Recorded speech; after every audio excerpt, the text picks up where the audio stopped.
কারো কাছে যদি কারো কর্জ ঋণ পাওনা থাকে, এই মানুষটার মৃত্যু সহজ হবে না যদি সেই মানুষটা দাবি না ছাড়ে। অর্থাৎ আমার থেকে আপনি পান, কিন্তু আমি আপনাকে পারার পরও দিও নাই, না পারলে মাফও চাই নাই, মৃত্যুটা সহজ হবে না, মৃত্যু সহজ হবে না, মৃত্যু সহজ হবে না।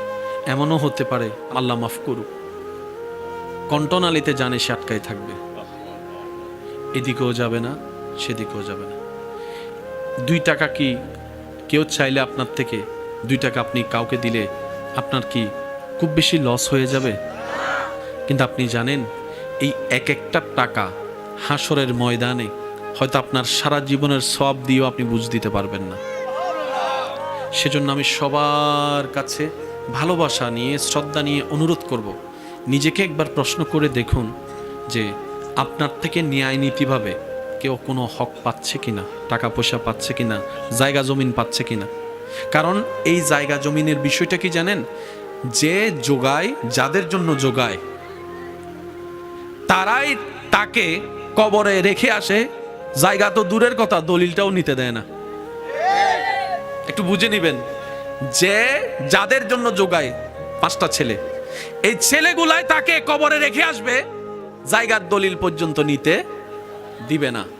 সেজন্য এই সমস্ত কাজগুলো শয়তান আমাদেরকে দিয়ে করায়, আমরা যেন এই কাজের ফাঁদে না পড়ি। হাসরের ময়দানে আল্লাহ তাআলা বলবে, তুই তার থেকে কত টাকা পাস? আল্লাহ, আমি 10 টাকা পাই, আমি 1 ঘন্টা জমিন পাই, আমি একটা মোবাইল পাই। রব বলবে যে তাকে তার মোবাইল দে, টাকা দে, জমিন দে।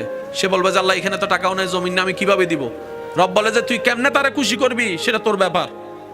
খুশি যদি করতে না পারস, তোর আমলে যতই নেক আমল থাকুক, আমি তোরে জান্নাত দিব না। কারণ আমার বান্দা নারাজ হলে আমি আল্লাহ কখনো খুশি হব না।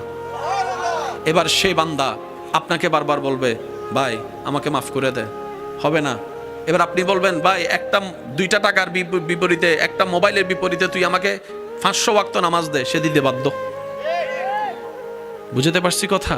তো সেজন্য আমরা যদি একটু ধৈর্যের সাথে, হিকমতের সাথে চলতে পারি, তাহলে দুনিয়াটা আমাদের জন্য জান্নাত হওয়া অসম্ভবপর নয়। কারণ রবের রহমত যেখানে, জান্নাতও সেখানে। চিৎকার দিয়ে বলেন না সুবহানাল্লাহ।